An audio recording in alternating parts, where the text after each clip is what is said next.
சிவாய நமஹா. அடியாருக்கு அடியேன் சந்தோஷ் திரிமேனி சிவாச்சாரியார்.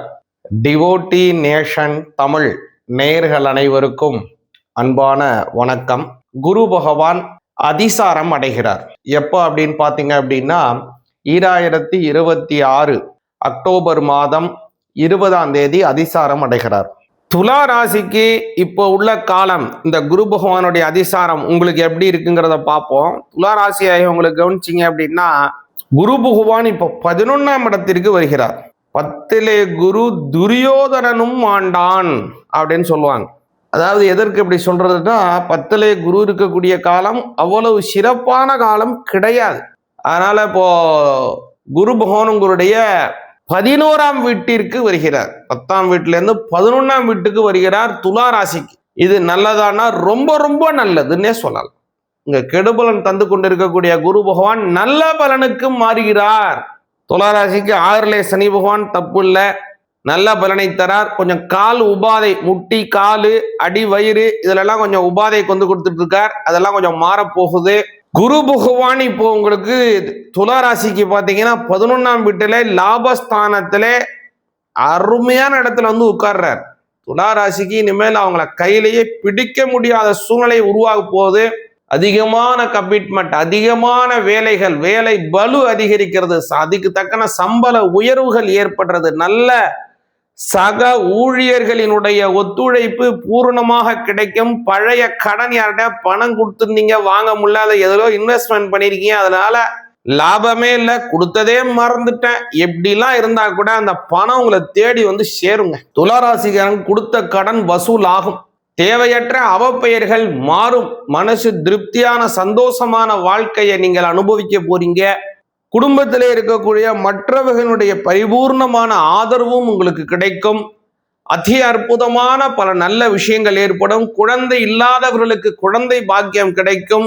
அதே மாதிரி பார்த்தீங்க அப்படின்னா இந்த சமயத்துல முக்கியமா நீங்க செய்ய வேண்டியது என்ன துளாராசிக்காரங்க அப்படின்னு பார்த்தீங்க அப்படின்னா ஸ்ரீரங்கத்தில் இருக்கக்கூடிய பெருமாளை தரிசனம் பண்ணணும். அது எப்ப தரிசனம் பண்ணணும்னு கேட்டீங்கன்னா வெள்ளிக்கிழமை காலையிலே, விடியற் காலையிலே விஸ்வரூப தரிசனம் அப்படின்னு செய்வாங்க. அதுல என்ன செய்வாங்கன்னா ஒரு பசுமாடு, ஒரு குதிரை, யானை ஆகிய 3 பிராணிகளையும் பூஜை செய்து, அது வந்து ஒரு நாள் 2 நாள்ல தினந்தோறும் நடக்கக்கூடிய விஷயம்தான் அது. அந்த இறைவனுக்கு முன்னாடி ஸ்ரீரங்கநாதருக்கு முன்பாக அந்த நடையை திறப்பதற்கு முன்பாக எல்லா பிராணிகளையும் வைத்து பூஜை செய்து, அதற்கு பிறகு துவாரபால பூஜை செய்து துவாரத்தை துறந்து இறைவனை அர்ச்சிப்பாங்க. இதற்கு விஸ்வரூப தரிசனம் அப்படின்னு பேர். இந்த விஸ்வரூப தரிசனத்தை துளாராசிக்காரங்க இந்த குறிப்பிட்ட காலம் நான் சொன்ன பாருங்க, 2026 அக்டோபர் 20ஆம் தேதியிலிருந்து 2027 பிப்ரவரி மாதம் 13ஆம் தேதி இந்த 147 நாள் அந்த குரு பகவானுடைய அதிசாரம் போது பாருங்க. இந்த சமயத்துல நீங்க போய் நீங்க சாமியை கும்பிட்டு வந்தீங்கன்னா பெரிய ஒரு மாற்றம், பெரிய எஃபெக்ட், பெரிய இம்பாக்ட். குடும்பத்திலே நல்ல சந்தோஷம், மன திருப்தி, லாபம் அதிகரிப்பது, தேவையற்ற அச்சமெல்லாம் விலகிறது, வியாதிகள் எல்லாம் ஒழிகிறது, நல்ல பலன் கிடைக்கும், நல்ல தேக ஆரோக்கியம் கொடுக்கும், குடும்பத்திலே நல்ல சந்தோஷம் ஏற்படும், எண்ணற்ற நன்மைகள் கிடைக்கும். அதனால இதை நீங்க கண்டிப்பா செய்யுங்க, நல்ல பலன் உங்களுக்கு சித்தியாகும். அது என்னங்க சுவாமி அதிசாரம் அப்படின்னு நீங்க கேட்டீங்க அப்படின்னா, அதாவது ராஜ கிரகங்களுக்கு, அதாவது சூரியனுக்கும் சந்திரனுக்கும் பார்த்தீங்கன்னா அதிசாரம் அல்லது ஒரு அஸ்தங்கதம், தீவிரம் அப்படிங்கிறதெல்லாம் எதுவுமே கிடையாது. அவங்க எப்போதுமே நேர்கதியிலே தான் போவார்கள். அது ராஜ கிரகம்னு பேரு. அதே சாயா கிரகம்னு சொல்லக்கூடிய ராகு கேது பார்த்தீங்கன்னா எப்போதுமே அபசவ்யம், அதாவது பின்னோக்கியே போய்கொண்டு இருப்பாங்க. அதற்கு எப்போதும் வக்ரகதி தான் அவங்க. ஆனால் மற்ற 5 கிரகங்கள் இருக்கு பாருங்க, அதாவது செவ்வாய் பகவான், புத பகவான், குரு பகவான், சுக்கிர பகவான், அதே மாதிரி சனி பகவான், இந்த 5 கிரகங்களும் எப்போதும் அவங்களுடைய நிலை ஒரே மாதிரி இருக்காது. ஒரு சில சமயம் ரொம்ப ஸ்பீடா முன்னாடி போவாங்க, ஒரு சில சமயம் பின்னோக்கி போவாங்க, ஒரு சில சமயம் ஒரே இடத்துல ரொம்ப நேரம் நிற்பாங்க, சில சமயம் சூரியனுடன் மறைஞ்சிருவாங்க, சில சமயம் சூரியனுக்கு முன்னாடி கிழக்க நிற்பாங்க, சூரியனுக்கு பின்னாடி மேற்க நிற்பாங்க. அப்படின்னு அவங்களுடைய பிளானிட்டரி பொசிஷன் அப்படியே அப்பப்ப மாறிக்கிட்டே இருக்கும்.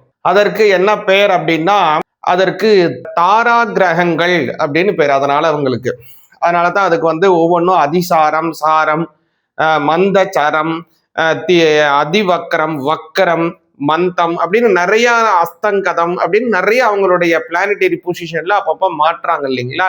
அந்த மாறக்கூடிய தன்மையினால ஒவ்வொரு தரையும் அது நமக்கு பெரிய இம்பாக்டை கொடுக்கும்.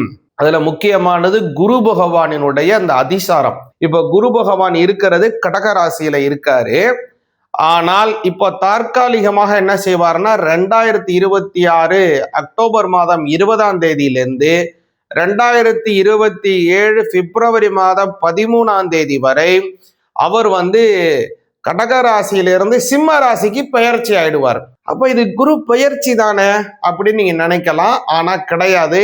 ஏன்னா மறுபடியும் பிப்ரவரி மாதம் 13, 2027 சிம்ம ராசியிலிருந்து அவர் கன்னிராசிக்கு போக மாட்டாரு. சிம்ம ராசியிலிருந்து மறுபடியும் பின்னோக்கி கடகராசிக்கே வந்துருவார். புரியுதுங்களா உங்களுக்கு?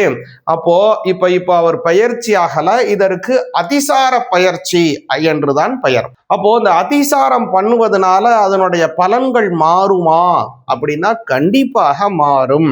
ஒரு சில சமயம் பார்த்தீங்கன்னா நல்லது செய்து கொண்டு இருக்கக்கூடிய ஒரு கிரகம் கெடுபலனை கொடுக்கறதற்குன்னு மாறிடும். ஒரு சில சமயம் கெடுபலன் தந்து கொண்டிருக்கக்கூடிய ஒரு கிரகம் நல்ல பலன் தரும்படியாக மாறிடும். ஒரு சில சமயம் எப்படி தெரியுமா ஆகும்?